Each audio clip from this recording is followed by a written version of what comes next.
My name is Rachel Thompson. That Saturday morning, I had just poured myself a cup of coffee when I saw a photo on social media. My husband's entire family standing by the lake, raising their glasses, smiling brightly in front of the Lakehouse I bought. Everyone was there, except me.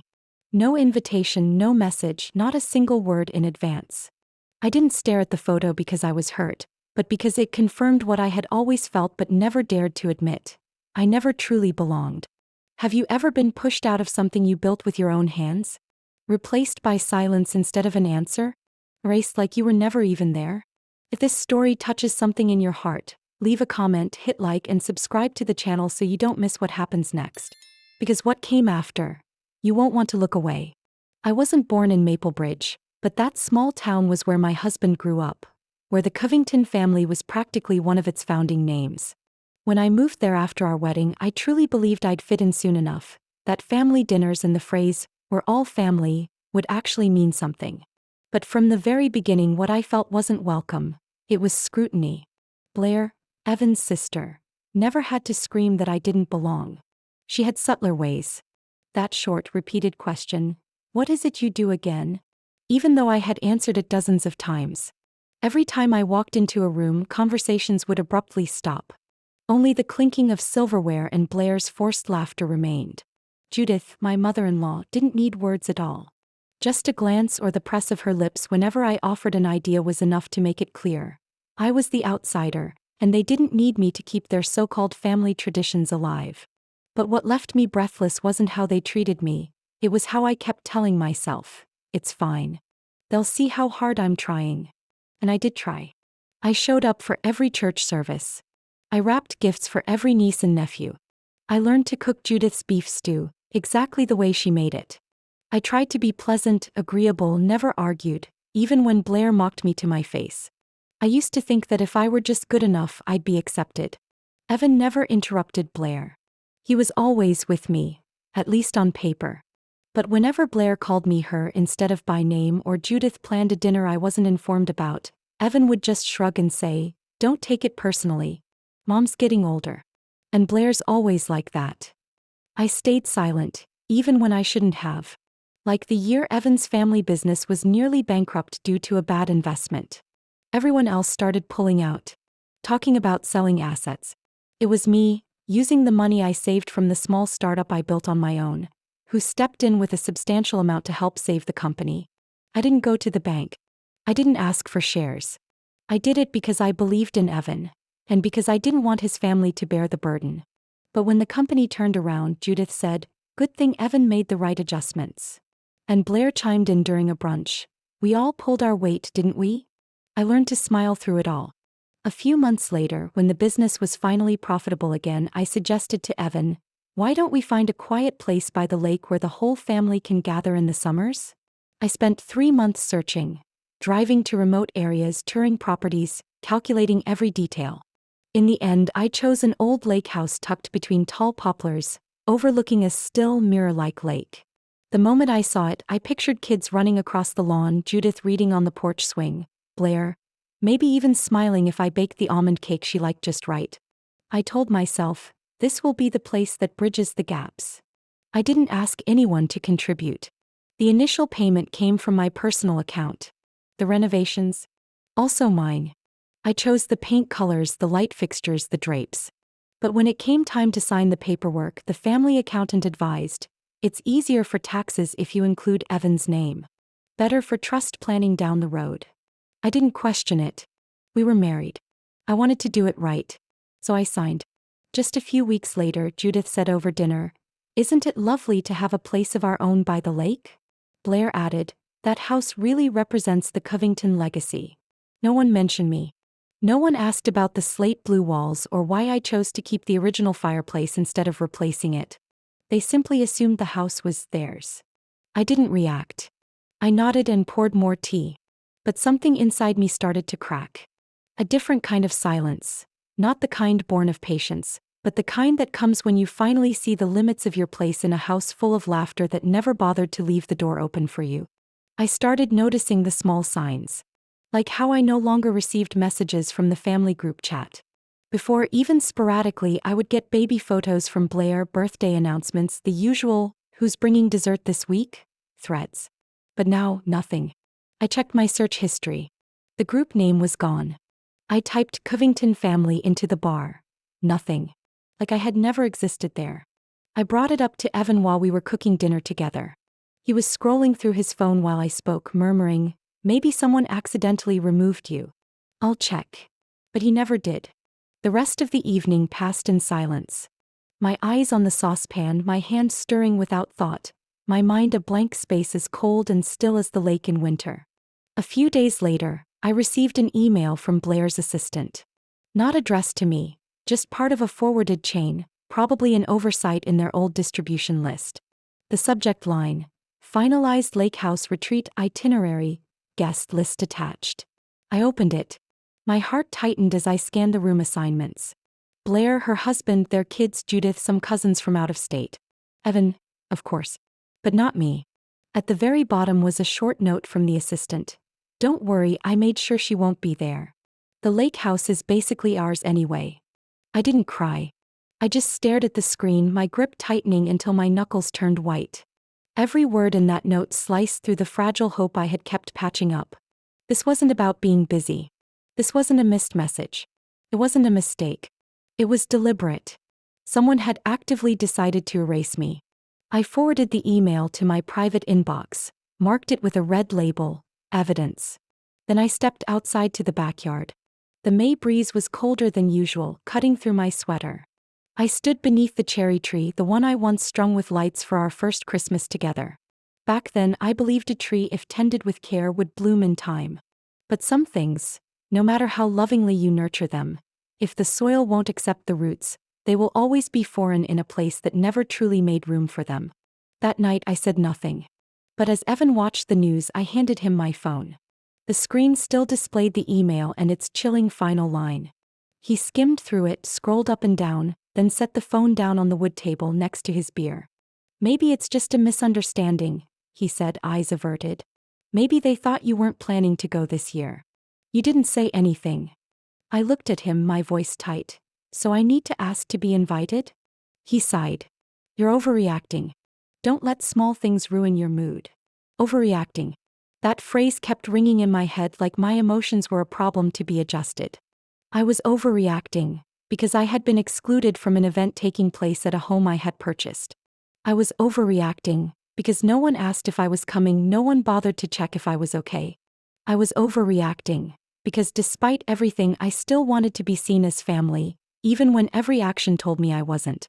After he went to bed, I stayed in the kitchen. The room was so quiet I could hear the dishwasher humming softly in the corner. I reopened the email, not just to read it but to take screenshots, save multiple copies, print one out and place it into a file folder to keep separately. Not because I planned to sue. Just because. I needed to remind myself that I wasn't imagining things, I wasn't overreacting, I wasn't being too sensitive, like they always said. It was real. And now I had proof. I packed a few clothes into a bag, folding them so stiffly it was as if each crease had to stay silent to keep me from falling apart. Evan didn't stop me, didn't ask where I was going. He glanced up briefly, then turned back to his laptop where the numbers kept ticking like nothing had happened. I walked out of the house late in the afternoon. The sky was clear, but I was cold inside. The road to my mother's house on the outskirts of Green Bay was one I knew by heart. Every bend, every old gas station along the shoulder. But I hadn't driven it in almost 7 years. After my father's funeral, I rarely visited. My mom kept everything exactly the same, from the wind chime on the porch to the dried flowers on the kitchen shelf. That house seemed untouched by time, or maybe it was just my mother who refused to let time change it. She opened the door without asking why I was there. I didn't have to say anything. I just stood there with my bag in hand. She looked at me for a moment, said nothing, then stepped back to let me in, placing her hand gently on my back like I was still the little girl who used to cry during thunderstorms. That night I slept in my old room, the one that still had the rose-patterned curtains I chose in high school. I lay on the bed, eyes wide open in the dark, feeling like I'd returned to where I once began. Only now I wasn't whole anymore. The next morning after my mom went to the market, I stepped into my father's study. It was just as tidy as he used to keep it, economics books to the left, literature to the right, and the locked file drawer in the middle. I sat in his worn brown leather swivel chair and slowly pulled open each drawer. At the very bottom was a clear plastic box filled with documents I'd asked him to store for me 5 years ago, back when I was finalizing the purchase of the Lakehouse, and he, retired accountant that he was, had reviewed every single paper for me. I opened the box, my fingers trembling as I flipped through each sheet. The purchase agreement. The wire transfer from my business account. The bank letter confirming the initial payment. Even the email exchanges with the broker, where I was the one negotiating every detail. All of it, mine. I paid for every dollar of that house. Every repair. Every curtain. Every chair on that patio. Not Evan. Not the Covingtons. I stacked everything neatly, bound it with a rubber band. Just as I was about to close the box, I noticed a small envelope tucked between yellow sheets. My father's handwriting was unmistakable on the front. Rachel, read when you need to. I sat still for a long time before opening it. It was barely more than a page, but every word was bold and clear, like he had written it the night before. My girl, when you were little, every time someone took your toy, you'd come running to me asking why people couldn't just be fair. As you grow up, you'll see that the world rarely plays fair. Some tables are already set, and some people like you don't get a seat. But that doesn't define your worth. You don't need to fight for a chair at someone else's table. You can build your own. And when you do, you get to choose who sits next to you. I know you'll do it because you're Rachel, the one who never chooses easy but always chooses what's right. I folded the letter and pressed it against my chest like it might bring my father back, if only for a moment. The tightness in my throat didn't turn into tears. It just sat there, a quiet ache without a name. In that silent room, I sat alone among the proof I'd forgotten existed, that I had built something real. On my own. Without permission. Without help. And if they had tried to erase me from the picture, then maybe it was time I redrew the frame myself. No asking. No waiting. No bowing. I returned to Maplebridge after 3 days at my mother's. I didn't announce it. I didn't send a message. I unlocked the front door with the same key I'd never stopped carrying and walked into the familiar kitchen. Everything was right where I had left it, as if no one had noticed I was gone. Evan sat at the dining table, typing on his laptop, the late afternoon sunlight casting a pale orange stripe across his cheek. He looked up when he saw me and said only one thing: "You were gone longer than I thought." I didn't answer. That night, after a bland dinner of reheated pasta, I shut the office door, opened my personal laptop, and began the chain of actions I should have started long ago. I found the contact information of the attorney who had helped me set up my business. A woman from Minnesota named Elise Garrison, with a slow, firm voice that made every word sound like it carried legal weight. I scheduled to meet her the next morning, not at her office but at a small cafe outside town. Elise arrived right on time, carrying a folder and an iPad. I handed her everything I had organized: the deed, bank records, email threads, tax filings. She reviewed each page carefully, nodding without a word. When I explained how I had been left off the guest list and showed her the forwarded email from Blair's assistant, she pressed her lips into a tight line. At the end of our meeting, she looked up and met my eyes. "Rachel," she said, "if you want, I can help you refile full ownership of the property. But you have to be ready to face it." I nodded without hesitation. From that day on, Elise and I began working on the case. We filed to remove Evan's name from the shared deed, based on full financial contribution on my part. Elise coordinated directly with the county registrar, pulling original records. I quietly signed each document without telling Evan a word. I knew he wouldn't stop me, he was too used to silence. And I no longer needed his permission. It moved faster than I expected. Maybe because my documents were airtight. Or maybe because the registrar's clerk had once been my father's student. She called me one afternoon to confirm a few details, then lowered her voice just before hanging up. "Rachel," she said, "you should know. Someone else called before you did. About the Lakehouse." I wasn't surprised. "Was it Blair?" He paused for a beat. "Yes. And that call was recorded. It had to be, since it involved tax and inheritance questions." I asked for a copy of the recording. Elise was the first to hear it with me. We played the audio on a small speaker in her office.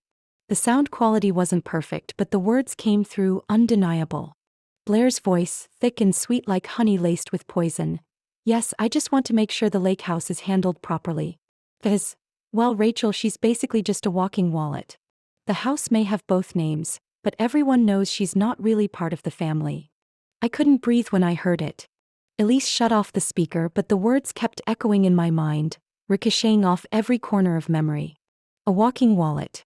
A gentle phrase, neatly slicing through everything I had tolerated, invested, and waited for. I didn't need any more explanations. This wasn't ignorance. It was intent. Elise placed her hand on the folder, her voice firm. This is more than enough to prove an unlawful motive to exclude you from property ownership. I'll include the audio recording when we finalize the petition to confirm sole ownership. I nodded, my hands still cold even though the room wasn't air-conditioned. For the first time in years, I felt like I was holding something that had once been taken from me. Not the house, truth. I left her office with a copy of the recording and a thick stack of documents in my bag. On the way back, I didn't turn on the radio. I left the window cracked slightly, letting the wind pass through my collar and peel away the layers of emotion that had built up but never been released. I didn't feel angry. I didn't feel hurt. Just an emptiness slowly shifting, like a frozen lake beginning to thaw. I left the house early before sunrise when mist still hovered low over the grass. My car pulled up in front of the Lakehouse gate exactly on time. I stepped out, folder in hand, containing every document: deed transfers, bank statements, proof of ownership, and that recorded call, the one I didn't need to play to remember. I wasn't alone. Beside me was Roger Whitmore, the county's deputy sheriff and a man who used to serve alongside my father in the Veterans Association. He didn't say much. Just gave me a steady nod before walking ahead, with the calm, practiced gait of someone who had long made peace with the weight of truth. The first sounds I heard were clinking glasses, laughter drifting on the breeze, the smell of grilled meat and lavender from the centerpiece arrangements. They were celebrating 20 years of family tradition at the Lakehouse, an event where my name had never appeared. The stone steps leading to the front porch had been freshly polished, each granite slab gleaming under the sun like a mirror of a belief I no longer shared. I walked up each step, no hesitation, no lowered gaze.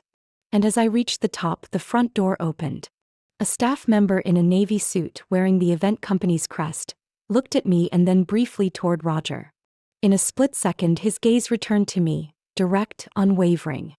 His voice rang out clearly across the courtyard. "Welcome home, Thompson, the property owner." The hum of conversation fractured into silence.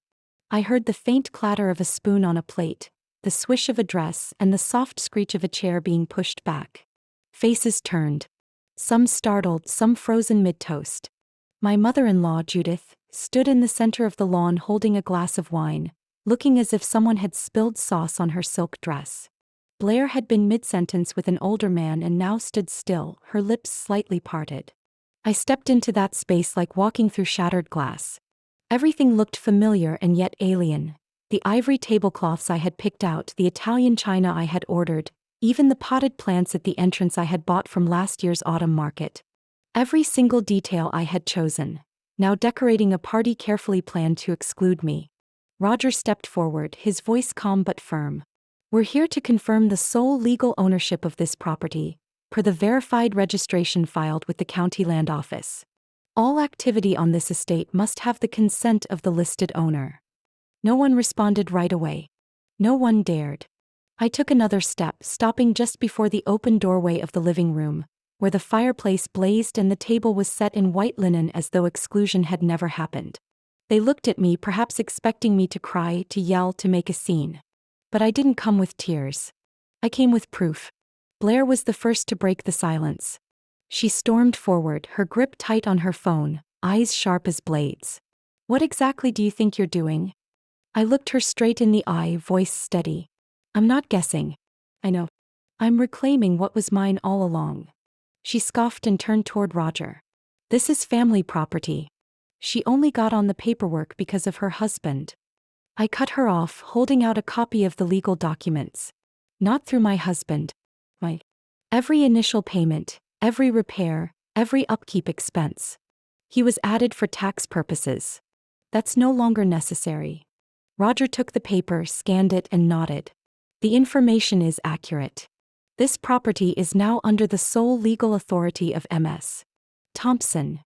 I didn't turn to face the crowd behind us, those watching with a mix of confusion and tension. I didn't care that Judith had quietly stepped back as if trying to avoid the storm. I reached into my folder and pulled out the printed transcript of the call. I placed it on the table outside within everyone's reach.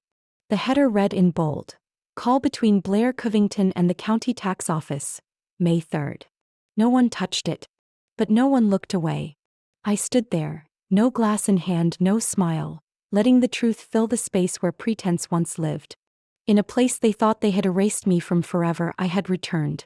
Not for redemption. Not for forgiveness. But with truth in hand and my name spoken loudly, clearly, in the space they tried to rewrite without me. The air in the courtyard thickened like morning fog. No one left. Maybe they didn't believe what was unfolding. Maybe they needed to see it with their own eyes. The woman they had pushed aside now standing firm, with documents and a deputy beside her. Blair stared at me, neck stiff like she wanted to scream. But instead she raised her chin and said, voice sharp and shaking just enough to betray her discomfort, "You weren't invited. This is a family event." I took one step closer, still calm, and pulled out a formal notice of removal for trespassers without owner consent. White paper, county seal in bright green ink, signed and dated by the proper authority. I placed it gently on the table and said evenly, "Then I'm asking the uninvited ones to leave my property." Blair pressed her lips together, eyes darting around the crowd like she was searching for backup. Judith still held her wine glass, unmoved. At last she took a half step forward and spoke, her voice dry and brittle. "Rachel, this is a family gathering. Regardless of paperwork, you shouldn't disrupt the atmosphere." Roger moved forward slightly, voice unshaken. "Mrs. Judith, I must remind you, you have no legal standing here. Ownership has been confirmed. Without the owner's consent, Ms. Thompson, everyone is required to leave if asked. That's the law, not an opinion." A murmur spread through the yard. Someone cleared their throat. A few guests looked away from me. A few glanced at Blair, waiting for her reaction. But I didn't need to speak again.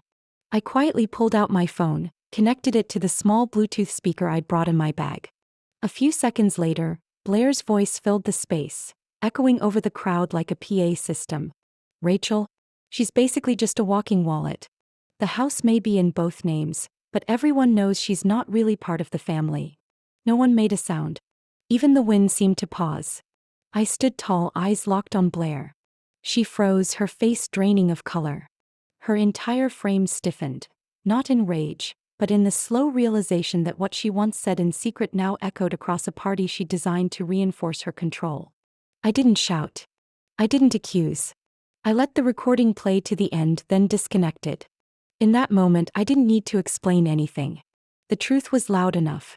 Judith took a step back, her expression no longer cold but vacant, as though tracing every step that had led to this moment. A cousin by the drinks table lowered her gaze. Evan stood behind the group, motionless. His eyes drifted, unfocused. His hands opened and closed, like he couldn't decide which direction to turn. I stood still for a few seconds, then spoke just loud enough for everyone to hear. My voice didn't shake, didn't rise. "I'm not here to beg for acceptance. I'm here to end the lie that I was ever truly seen as part of this place." No one laughed. No one dared refill their drink. They looked at me as if witnessing something long buried, now undeniable. In the pale light of the late afternoon, I didn't need to stand out. I just needed to stand there, in the house I had built, among the people who once tried to erase me, and let them hear the truth from someone they once called one of their own. I didn't need to shame them. They'd done that well enough on their own. Evan stepped forward as the others began to drift away, each person slowly retreating to a different corner of the yard, avoiding each other's eyes like the echo of my words still hung between the trees. He stopped in front of me, not too close but no longer keeping up the illusion of distance. We looked at each other. No more walls, no more places to hide. In his eyes, I saw a tiredness he didn't bother to hide. Not just from the afternoon, but from the weight of knowing he'd let this go on for far too long. Evan opened his mouth, voice dry. "I heard that recording before you did. Someone from the tax office called me, wanted to confirm whether Blair had any right to speak for the property." I said nothing. No furrowed brows, no stepping back. I just stood there waiting for him to finish. I didn't know what to do. It all felt like it was moving too fast, and I thought if I didn't stir anything up, it would all just settle. But I was wrong. He looked down. I knew Blair disrespected you. I knew my mom never really treated you like family. And I stayed silent, thinking if you didn't hear it, maybe it wouldn't hurt you. I looked at him, no longer overwhelmed. Just calm. I said slowly and clearly, your silence said enough. Evan didn't argue, didn't deny, didn't apologize. Maybe because he knew that any words now would be too late. There was no argument, no tears. Just a quiet space opening up between two people who once thought they could build a home together. A moment later, I heard soft footsteps. Emily, Evan's cousin, stood near the drinks table holding a glass of orange juice she hadn't touched. She stepped forward, her expression uncertain. Rachel, she said softly, I know they've been unfair. I heard things, a lot of things, but I didn't know what to say. Every time I thought about speaking up, I was afraid they'd push me out too. Afraid they'd call me part of the outside. But now, I realize I was wrong. I nodded gently. No praise, no reproach. Some admissions don't need comfort, just acknowledgement. Someone else stepped closer. David, one of Evan's old college friends, the same guy who helped us move during our second winter. He didn't say much, just looked at me and said quietly, I've heard about how they treated you. No one wanted to say it out loud, because it's the Covingtons. But I should have said something. A long time ago. Then came Martha, the longtime housekeeper who had worked for Judith since I first married into the family. I'd never heard her say more than 5 words during a dinner. But now she walked straight to me, placed her hand lightly over mine, warm and steady. I saw them taking your name off the invitations. I heard the things said behind your back. I used to think, maybe Rachel doesn't care. I was wrong. Everyone wants to be recognized, in the home they helped build. I squeezed her hand gently, a quiet thank you without words. Not everyone left.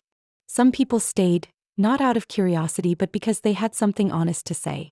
People who had once stayed silent were now reaching for their voice. Not to fight for justice on my behalf, I had already done that, but to make peace with something in themselves. I didn't need the world to turn toward me. Just one person brave enough to say, I was wrong. And I see it now. In all the years of silence and exclusion, I never imagined standing here, hearing those words spoken aloud. Not as apologies but as a quiet beginning. Late but real. I woke up early the next morning, while the lake was still covered in a thin layer of mist and the birds hadn't yet broken the silence. The house felt different. No more rushed footsteps in the hall. No scent of Blair's perfume lingering in the air. No fake laughter echoing from the backyard. Just me, clean air, and the soft hum of the coffee machine starting like it had been waiting for me. I sat at the dining table, notebook open in front of me.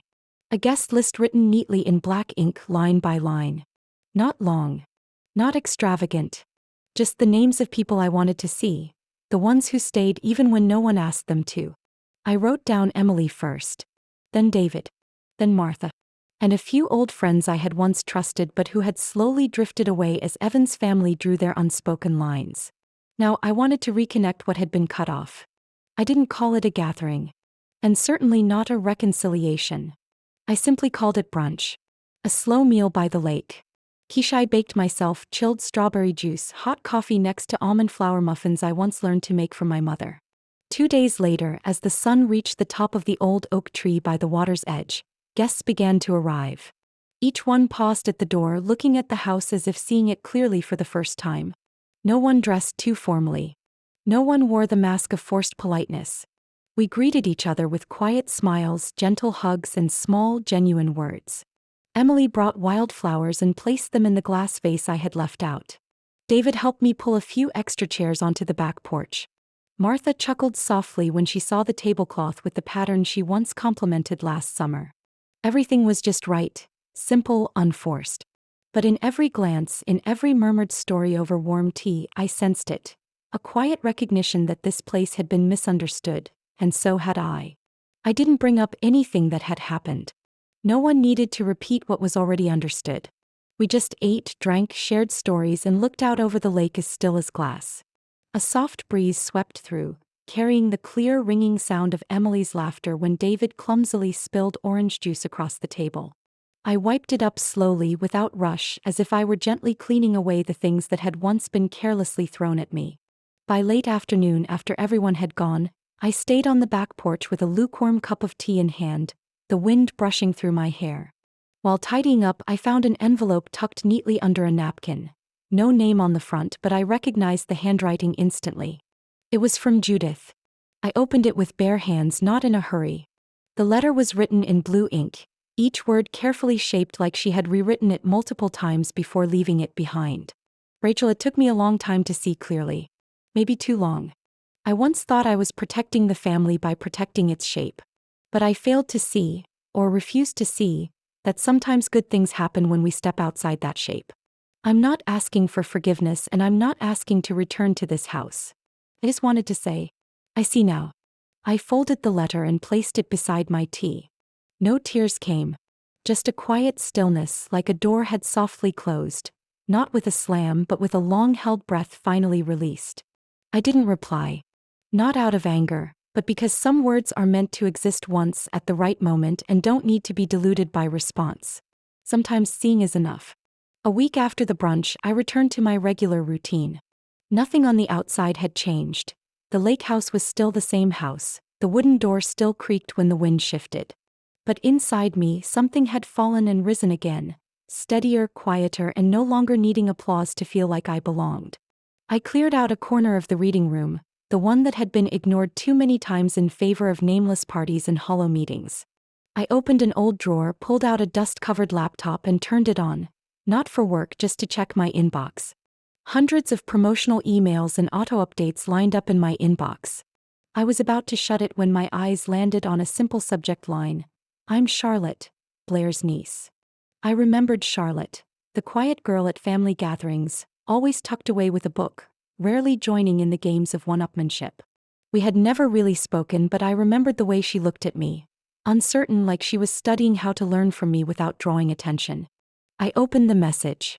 Dear Rachel, I hope you don't mind me reaching out. I know we're not close, and I wasn't someone who stood up for you when things were unfair. But I saw it all. I was just too young to know what to do. I'm applying to a mentorship program for young women in business. They ask us to name a woman we admire to request as our mentor. And I thought of you. Not because you won, but because you didn't walk away. You were the first woman in this family to stand up. Would you be willing to mentor me? I read it twice. Not out of disbelief, but because every line reminded me of myself at that age, sitting quietly at the edges, just hoping someone would notice me without making me shout. I didn't reply right away. I closed the laptop, stepped out to the back porch, and sat on the bench facing the lake. The water lay still, like it had never reflected a single storm. I leaned back, eyes tracing the treetops swaying in the breeze. The young leaves, delicate as they looked, clung to their branches. Quiet, unapologetic, still essential to the season. I didn't need a public apology. I didn't need a grand gesture of redemption. I didn't need them to change how they spoke my name in a group chat. What I needed, I had already reclaimed. My voice. Untouched. Unedited. Unignored, like background noise meant to be forgotten. I went back inside, reopened Charlotte's email, and typed a simple line. Go ahead and send me your application. I'll be here. I no longer need a seat at their table. I built my own. And this time I choose who gets to sit. I share this story not to complain or seek sympathy. I share it because I know somewhere out there someone might be like me, pushed out of a space they were supposed to belong to, silent for too long, wondering if their voice would ever matter. If you've ever been in that place, I want to hear your story. What would you have done if you were me? Have you ever had to choose between staying quiet to keep the peace, or standing up to keep yourself? Leave a comment below. Not just for me, but so others know they're not alone. And if this story touched something inside you, follow the channel to walk with me through more stories about family, quiet losses, and the moments we find ourselves again through silence that carries power. Because some things only come into focus when we stop trying to please everyone and start living true to ourselves.